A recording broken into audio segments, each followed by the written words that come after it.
Hello කට්ටිය කොහොමද? ඔන්න අදත් ආවා අලුත් මොනතුලියක් අරගෙන. ඔන්න ඉතින් අද ඔයාලට අරන් ආවේ කොත්තුමී රසකාරක නැතුව ගෙදරදීම හදාගන්න විදිය. වීඩියෝ එකට යන්න කලින් වීඩියෝ එක සබ්ස්ක්‍රයිබ් කරලා ලයික් එකකුත් දාලා බෙල් අයිකන් එක ඕල් දාලා තියාගන්න. එහෙනම් ඉතින් වැඩි කතා නැතුව සුපුරුදු පරිදි අපි යමු වීඩියෝ එකට. නැතුව ගෙදර සදාගන්න විදිය රාස්පානක් ලිපතියා වතුර හිඳුනට පස්සේ අපි මේ විදියට තෙල් සුවල්පයක් දාලා මේ ගෙදර උදේකට හවස් වරුවේ කන්න හදාගන්න විදියක් තමයි.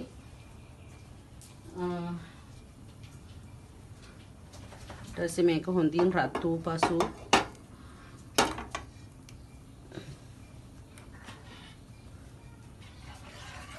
අපි ගෙදර පහේ වර්ග දාලා, ඒ කියන්නේ රසකාරක මුකුත් නැතුව ගෙදර පහේ දාලා බිත්තර 4ක් දාලා ඕමිරිස් කරපිංචා ලුණු සියලු දේ දාලා අපි තෙල් රත් වූ පසු මේ භාගයක් දාලා බිත්තර මිශ්‍රණය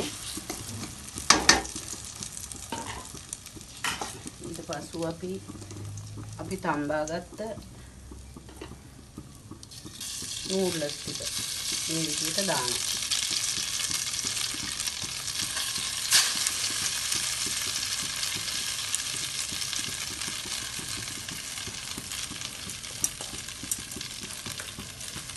අපි තුනී වෙන්න මේක දාලි වෙලා ඊට පස්සේ ආපහු මෙහෙම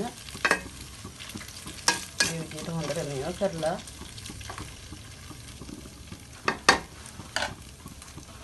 නැවත අපි ඉතුරු කරගත්ත බිත්තර මිශ්‍රණයේ ඉතුරු ටික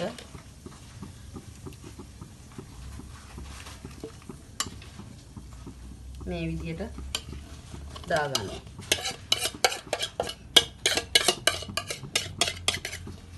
මේක ඔම්ලට් එකක් ආකාරයෙන් තමයි අපි සාදාගන්නේ. ඊපස්සේ නැවත මෙහෙම තුනී කරලා හොඳට මේක බය වෙන්න එපා. මෙහෙම මේ වුණාට පස්සේ අපිට රොටියක් ආකාරයට ගන්න පුළුවන්.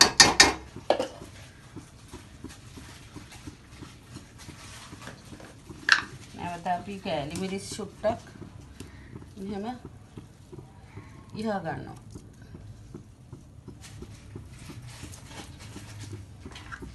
ස්පයිසි විදියට කන අයට ඔහොම හොඳයි.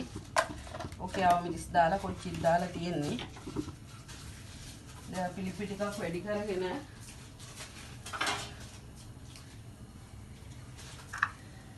විනාඩි 3ක් විතර අපි මේක වසා තබනවා.